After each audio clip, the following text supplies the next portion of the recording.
বাবা তুমি তো মরে যাবে, তাই আমি আর তোমার বৌমা তোমার নামে গোয়ায় পিণ্ড দিতে যাচ্ছি। 1 বছর পরে ফিরবো। কিন্তু রিতা, বাড়িতে আমার বুড়ো বাবাকে দেখবে কে? আমার মাকে ফোন করেছি, মা আসছে। একটা বুড়োর সাথে তোমার মা এক ঘরে একা থাকবে, পাড়ায় কিন্তু কথা উঠবে। বুড়োর কিছু আছে? বুড়ো তো সব পাতার মুখ হয়ে গেছে। আরে ওই তো তোমার মা এসে গেছে। মা আস্তে আস্তে পড়ে যাবে, এসো এসো। টাটা। रुको जरा। Bye bye. তুমি আমার একটা শেষ ইচ্ছে পূরণ করবে। শেষ ইচ্ছেটা কি বুড়ো?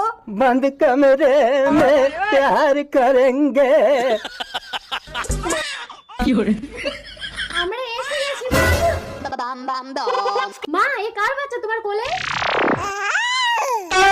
বাচ্চাটা ওদিকেও আমার বাপের মতো দেখতে। তা বাপের ছেলে বাপের মতো হবে না বাবা? আরে আমার বাবা কোথায়? তোমার এই ভাইয়ের জন্ম দিতে বুড়ো নিজের জীবনটাই দিয়ে দিল। এই শালা ভাইয়ের জন্ম দিতে গিয়ে আমার বাবাটা মরে গেল।